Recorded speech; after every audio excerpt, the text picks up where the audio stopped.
Welcome to Mechanic. Today we have a 2015 Audi Q7 and going to show you how to be able to remove your steering wheel in case you need to, say, um, replace your clock spring or your combination switches if needs be.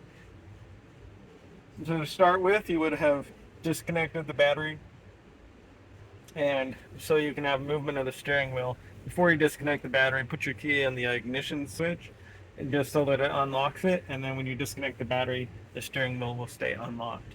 Otherwise, the steering wheel will be locked and you won't be able to turn it to get the central airbag or your steering wheel airbag off. And so to get that, if a quick overview of getting this airbag off is you'll need to turn your steering wheel 90 degrees to the right or left, and there's a little tab in here that you're going to press in and then being able to pull on this side pretty strongly to get it to come undone. Then we would turn it a 90 degree to the left if you did the right, which would be 180 the other way, and then we can undo that tab on that side.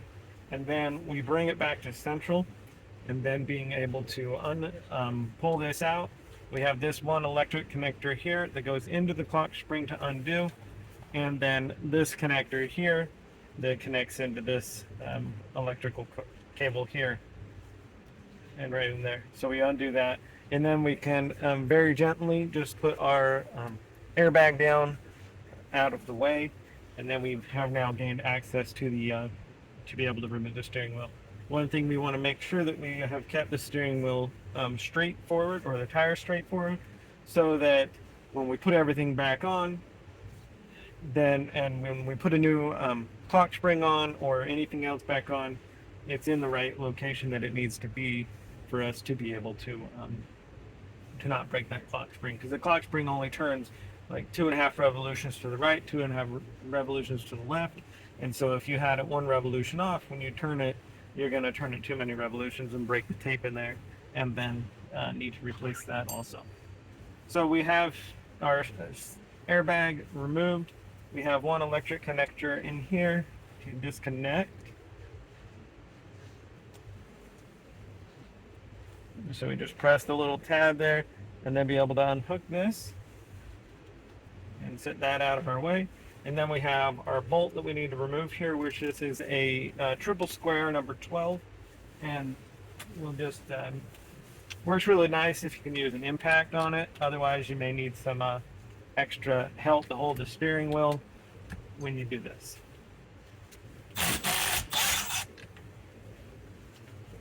And so we've removed our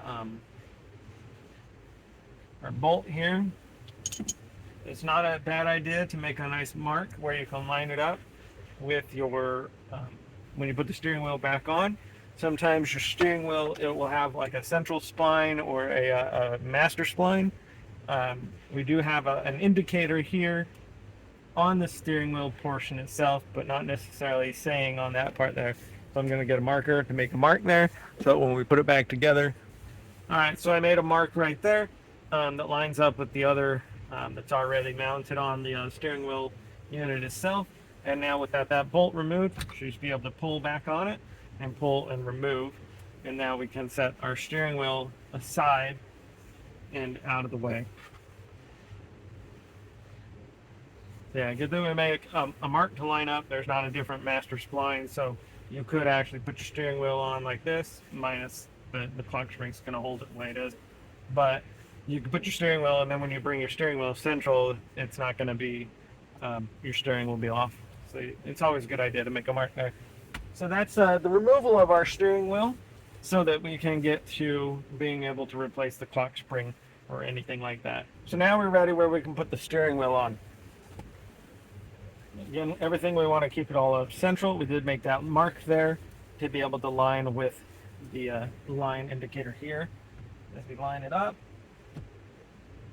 and there we are lined up with our marking, and now you can go ahead and put the bolt that holds it in there and tighten that up. And that is a triple square number 12 that you need for that.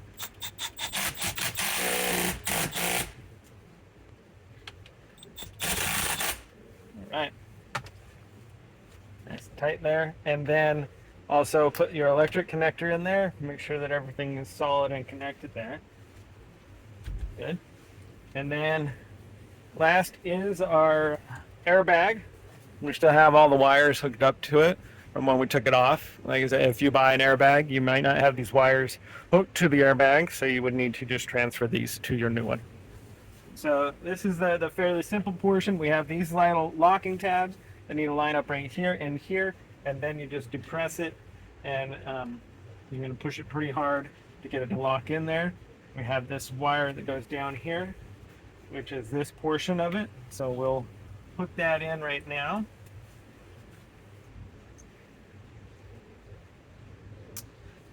That's locked in there. And then that comes down here and sits in that little hole there. And then we can get this lined up here, up the top. Snaps in, you hit the double lock there. And now get this lined up nice and straight, and then just press until you hear the lock noise on both sides. And you may want to just press it enough so, see, it's going to have that little bit of looseness to it when it's all attached. If it's still fairly firm, then you need to make sure you push it a little bit further in so that those locking tabs expand, and then everything will work and function. And so that would be how you would replace putting your steering wheel back on, your clutch spring, your central airbag or steering wheel airbag, if you needed to remove any of that for, say, combination switches or anything that needed to be replaced on your 2019 Audi Q7 or similar. Thanks for watching Mechanic, where you can be the mechanic.